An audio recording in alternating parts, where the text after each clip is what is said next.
Assalamualaikum warahmatullahi wabarakatuh. Terima kasih teman-teman. Kembali lagi bersama saya Rudiatno SMMM, dosen Prodi Manajemen di Universitas Dharma Indonesia.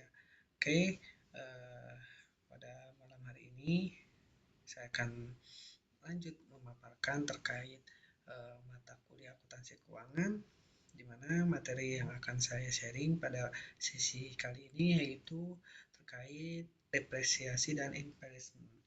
Oke, tidak perlu berlama-lama lagi, saya akan sharing untuk materinya.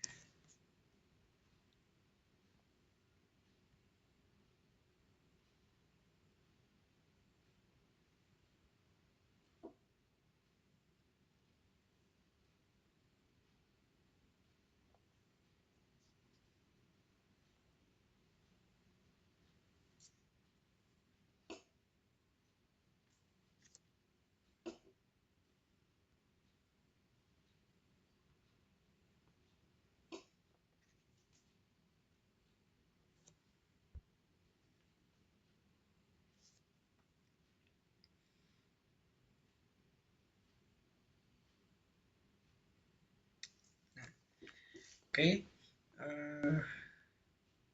akuntansi keuangan yaitu depresiasi dan impairment. Nah, di sini di materi berikutnya diharapkan setelah mempelajari bab ini, mahasiswa mampu memahami konsep depresiasi dan impairment secara komprehensif. Selanjutnya menganalisis faktor-faktor yang mempengaruhi depresiasi aset. Yang ketiga, menerapkan berbagai metode depresiasi secara tepat, mengidentifikasi indikasi penurunan nilai aset, menghitung dan mencatat kerugian impairment.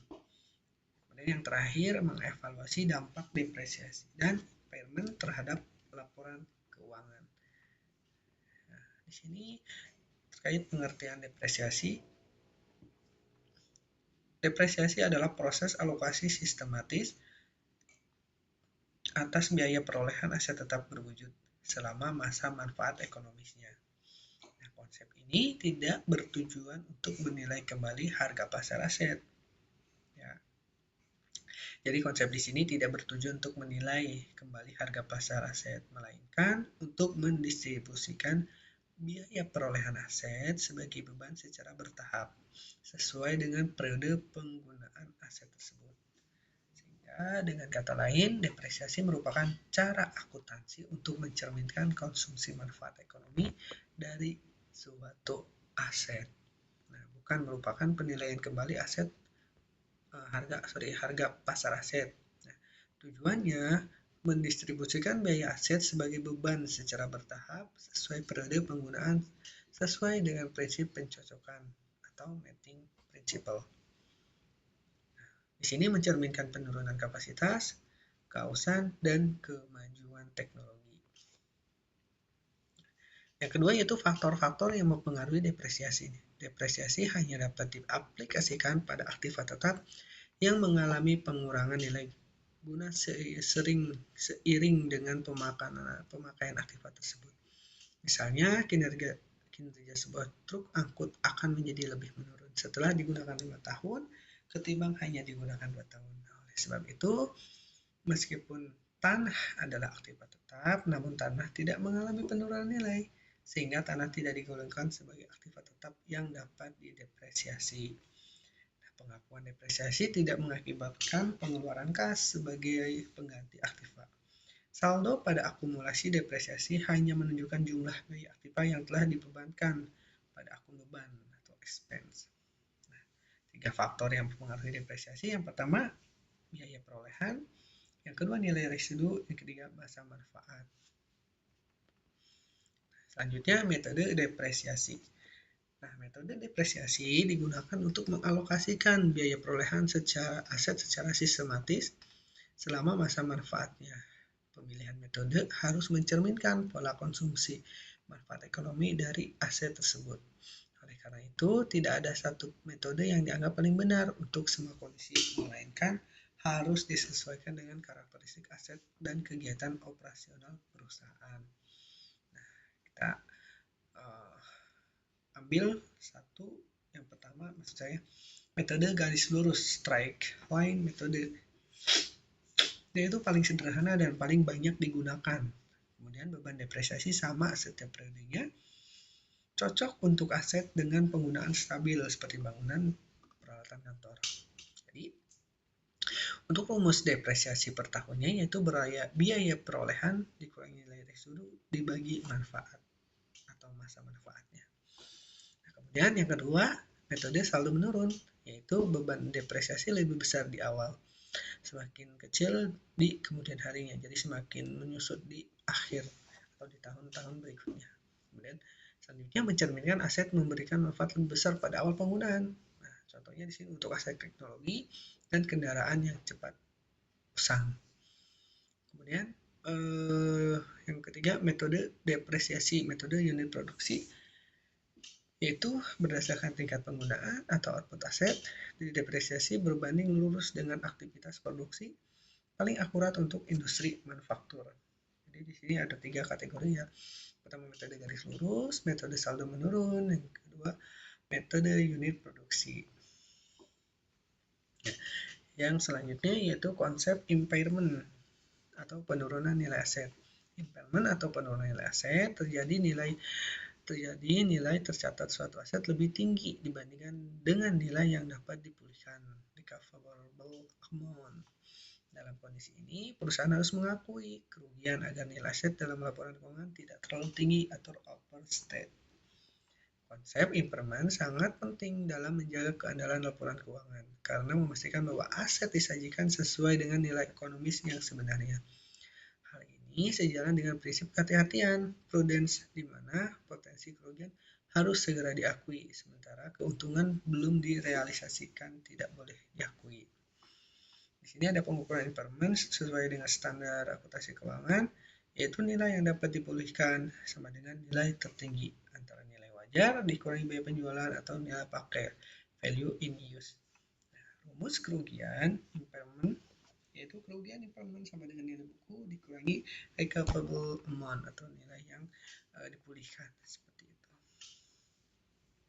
Ya. Indikasi terjadinya impairment, perusahaan harus secara aktif mengidentifikasi indikasi yang menunjukkan kemungkinan terjadinya penurunan nilai aset. Indikasi ini dapat berasal dari faktor eksternal maupun internal yang mempengaruhi nilai ekonomis aset. Selanjutnya, faktor eksternal. Nah, penurunan nilai pasar, perubahan teknologi, dan kondisi ekonomi yang buruk. Kemudian untuk faktor internalnya, yaitu kerusakan fisik aset, penurunan kinerja aset, serta perubahan strategi penggunaan aset. Nah, yang keenam yaitu pencatatan akuntansi impairment. Ketika terjadi impairment, perusahaan harus mencatat kerugian tersebut dalam laporan laba rugi dan mengurangi nilai tercatat aset. Catatan ini dilakukan untuk mencerminkan kondisi aset yang sebenarnya. Jadi, ketika terjadi impairment, perusahaan harus mencatat nih kerugian tersebut dalam laporan laba ruginya dan mempengaruhi nilai tercatat aset. Pencatatan ini dilakukan untuk mencerminkan kondisi aset yang sebenarnya, apakah kondisi aset itu mengalami keuntungan atau kerugian. Selanjutnya, kerugian impairment biasanya dicatat dengan mendebit akun kerugian penurunan nilai dan kredit akun akumulasi penurunan nilai, atau langsung mengurangi nilai asetnya. Nah, dampaknya adalah penurunan laba perusahaan serta penurunan nilai aset dalam neraca. Seperti jurnalnya di debit kerugian impairment atau laba rugi, kemudian kreditnya diakumulasi penurunan nilai atau aset. Dampaknya menurunkan laba periode berjalan dan menurunkan nilai aset di neraca. Jelas ya, karena memang impairment ini kan sifatnya mengurangi nilai kerugian daripada aset yang sudah dicatat dalam laporan keuangan, seperti itu. Kemudian yang 7, penyajian dan pengungkapan. Dalam laporan keuangan, depresiasi disajikan sebagai beban dalam laporan laba rugi, sedangkan akumulasi depresiasi disajikan sebagai pengurang nilai aset tetap dalam neraca. Sementara itu, kerugian impairment juga disajikan sebagai beban yang mengurangi laba periode berjalan. Nah, perusahaan wajib nih mengungkapkan metode depresiasi, estimasi masa manfaat, nilai tercatat aset serta kerugian impairment yang diakui. Ungkapan ini bertujuan untuk memberikan transparansi kepada pengguna laporan keuangan dan memudahkan dalam proses analisis. Nah, di sini ada contoh soal nih terkait metode garis lurus. Yang pertama, PT Maju Jaya membeli sebuah mesin seharga 500 juta rupiah. Pada 1 Januari 2025, biaya angkut dan instalasi sebesar 25 juta. Mesin diperkirakan memiliki manfaat 5 tahun dan nilai residu 50 juta rupiah. Kemudian ada soalnya, diminta beban depresiasi per tahun menggunakan metode garis lurus. Buatlah tabel depresiasi untuk 5 tahun, kemudian hitung nilai buku mesin pada akhir tahun ketiga. Jadi di akhir tahun ketiganya 2027, di 31 Desember 2027. Oke, yang pertama yaitu biaya perolehan sebesar 500 juta ditambah 25 juta sehingga diperoleh 525 juta rupiah. Nah, depresiasi per tahunnya tadi biaya perolehan dikurangi nilai residu dibagi manfaat masa manfaat maksud saya. Nah, sehingga 525 atau 525 juta rupiah dikurangi 50 juta dibagi 5 tahun sehingga diperoleh 95 juta per tahun. Nah, tabel depresiasinya di tahun 2025 tadi depresiasi awal 95 juta, akumulasi depresiasinya pasti di 95 juta. Kemudian nilai buku akhir tahunnya di 430 juta rupiah. Oke, 430 juta rupiah. Karena dikurangi daripada 500 juta.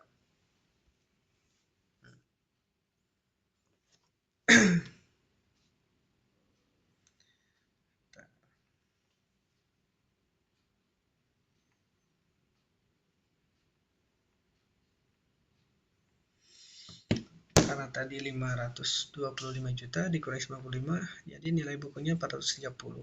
Kemudian di tahun kedua, depresiasi tahunannya 95 juta, akumulasi depresiasinya dikurangi ditambah 95 juta, sehingga diperoleh beban sebesar 190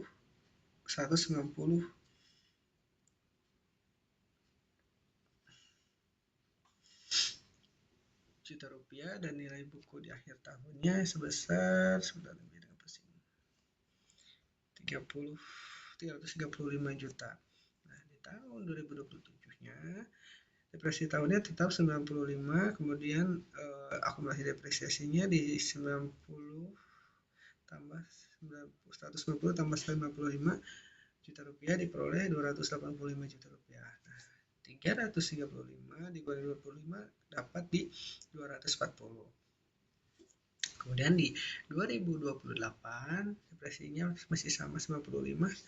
Kemudian akumulasinya di 285 ditambah 95 ketemu di harga 380 juta rupiah. Kemudian di nilai bukunya 240 dikurangi 380 diperoleh harga 145 juta rupiah. Dan di tahun 2029 depresi tahunannya sebesar 95 juta. Nah, akumulasinya 380 ditambah 95 diperoleh 475 juta rupiah. Untuk depresiasi atau nilai buku di akhir tahunnya 145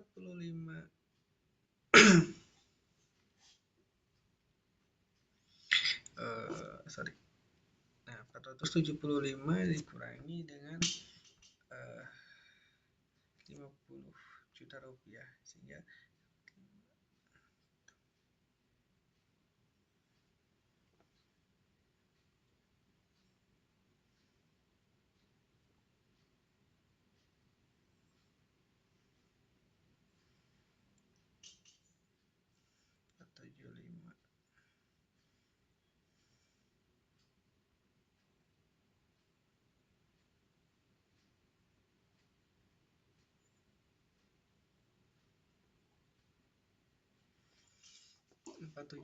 ditambah 50 sehingga diperoleh harga 525 juta rupiah. Ya, jadi hasil akhir di tahun 2029 sebesar 50 juta rupiah ya teman-teman.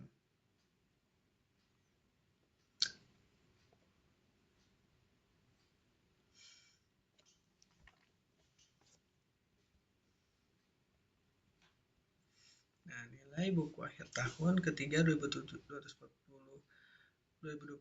sebesar 240 juta rupiah.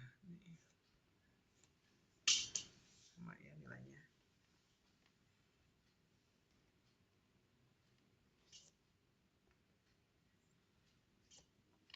Nah, di sini ada yang namanya metode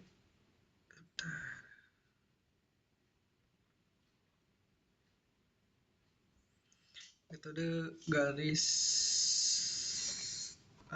saldo menurun. Nah, sebuah kendaraan dibeli dengan biaya perolehan sebesar 300 juta, masa manfaatnya 4 tahun, nilai residu sebesar 60 juta. Nah, perusahaan menggunakan metode saldo menurun dengan tarif depresiasi 40%. Diminta hitung beban depresiasi setiap tahun selama 4 tahun.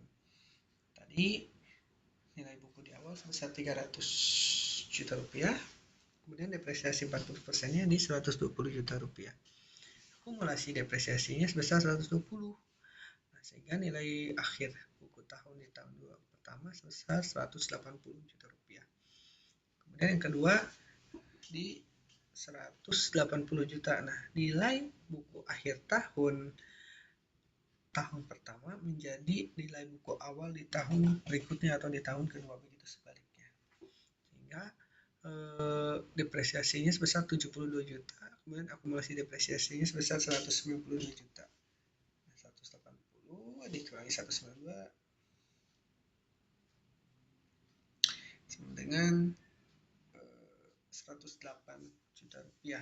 Nah, selanjutnya kita buku 182 juta rupiah, 108 juta rupiah, depresiasi 40%-nya di 43 juta 200.000 rupiah. Nah, akumulasinya di 235 juta 200.000 rupiah. Dan diperoleh nilai buku tahunnya sebesar 64 juta 800. Jadi 235 200 kurangi 43 200.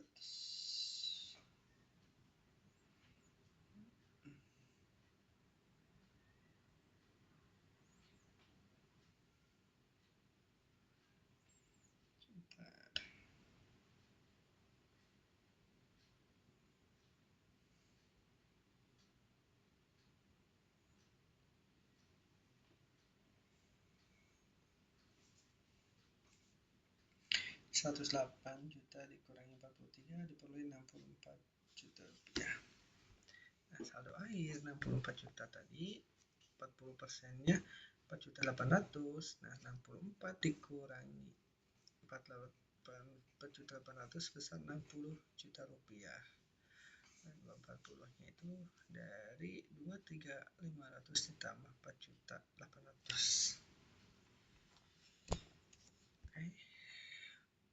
Nah, selanjutnya yaitu ada yang namanya metode unit produksi. Nah, metode unit produksi yaitu PT Berkah membeli mesin produksi seharga 450 juta dengan nilai residu 30 juta rupiah. Masa manfaat mesin diperkirakan 200.000 unit produk.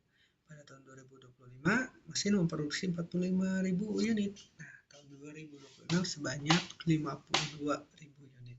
Hitunglah beban depresiasi untuk tahun 2025 dan 2026. Tadi di harga mesin sebesar 450 juta dikurangi nilai residu sebesar 30 juta rupiah.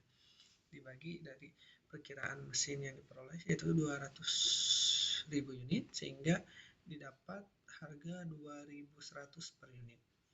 Nah, depresi tahun 2025-nya karena dia memperoleh atau memproduksi 45.000 unit kali harga per unitnya, jadi 45.000 dikali 2.100 memperoleh harga 94.500 maksud saya ribu rupiah.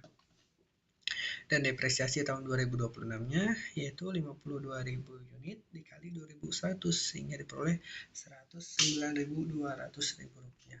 Nah, untuk metode unit produksi ini cukup mudah ya teman-teman, jadi tinggal depresiasi per tahunnya dikalikan tahun berapa atau setiap tahun berapa dia menghasilkan produk, baru bisa diketahui berapa depresiasi per tahunnya, seperti itu.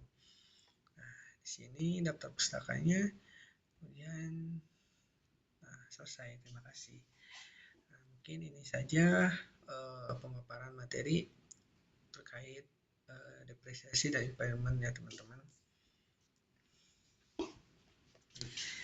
Mungkin cukup sekian materi yang saya bisa sharing pada kesempatan kali ini. Kembali lagi, jika memang ada kesalahan atau memang dirasa kurang tepat, mohon dimaklumi. Saya pun masih open terkait diskusi kedepannya untuk perbaikan daripada pemaparan materi-materi yang sudah saya mampu sebelumnya. Mungkin cukup sekian materi dan ilmu yang bisa saya sharing terkait mata kuliah akuntansi. Kita bertemu di pertemuan selanjutnya. Akhirul kalam, saya ucapkan terima kasih. Wabillahi taufiq wal hidayah. Wassalamualaikum warahmatullahi wabarakatuh. Terima kasih teman-teman semua. Sampai jumpa.